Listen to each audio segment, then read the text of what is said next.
So first there was John Johnson, free agent signing for safety that didn't work out. Now Juan Thornhill, another free agent signing that has not worked out. Browns announced that they will cut him with a post-June 1st designation. It'll save them some money on the cap, but it was not a good thought it was going to be a good fit, was not a good fit. 22 games, 4 TDs given up, zero turnovers forced. And Lance, that's your center fielder, your single high guy. He has to have turnovers if you're going to be successful. Well, yeah, so there's two ways he's got to create turnovers. Either he's got to get himself in the mix and get those strip sack, those strip fumbles, or he's got to be over the top and get some of those seam routes, and he's got to, get sideline to sideline, and he just did not do that. Now, the effort part, obviously, that was one play. That happens in the NFL. I don't think he was always lazy. I think he had a bad moment, and I think he owned that bad moment. But the bottom line is he wasn't productive, and when you don't get turnovers in a turnover-style defense, they're not playing bend, don't break. They're playing we're coming after you and we need to get the ball. That's not good for that free safety. He also, more than interceptions for me, he just wasn't around very much to break up those big seam routes or those balls over top. And, the defense got beat deep a lot. So I just think it's the scheme for some reason didn't fit him. I think he's more of a cover two, play the half of the field, keep everything in front. They need to get an athletic guy that plays sideline to sideline to be successful in that short scheme. So this is a thought. Instead of Browns overpaying another free safety, why can't Grant Delpit be the center fielder? 2022 logged most free safety snaps of his career, 441. Interceptions, 4. Pass breakups, 5. Receiving percentage, 62.9. We're among top 10 safeties with 800-plus total snaps in 2022.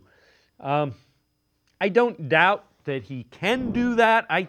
When I think of him, I think of a guy I want kind of bearing in on blitzes, and you want him close to the line of scrimmage because he's physical, and if he's there and coming down in run fits, running backs are going to start going, man, I don't know if I want to keep doing that. So I think he could play that. I saw him play man-to-man coverage a lot on T. Higgins and be successful. I just don't know if that's the best use of Grant Delpit.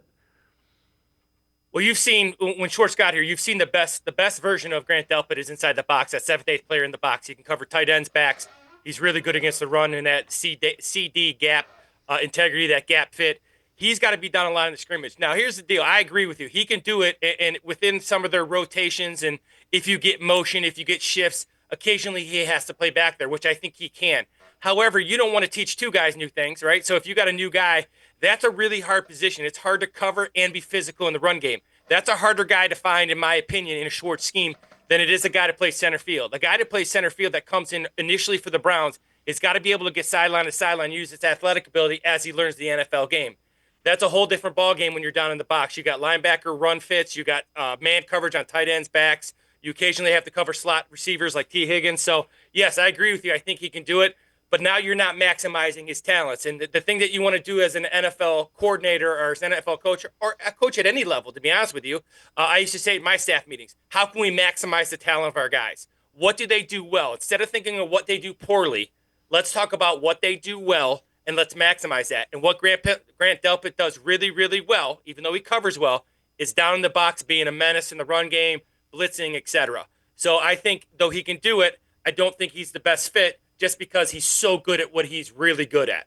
Yeah, I view him as almost like a linebacker. I know he's a safety, but he hits like a linebacker and he plays the run game like a linebacker. There aren't many safeties that you feel that way about.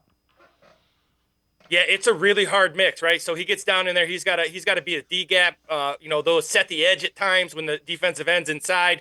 He's got to cover big tight ends, athletic tight ends, backs out of the backfield. He's got to come in blitzes. You've seen him blitz in A gap. All the way out to D gap, the toughness level. And again, if they get caught in a rotation, he can play that free safety. But once again, it's if he does it once in a while, he'll have some success. Grant Delpit has been beaten coverage over the years when he's back there by himself or in zone, cover two, etc.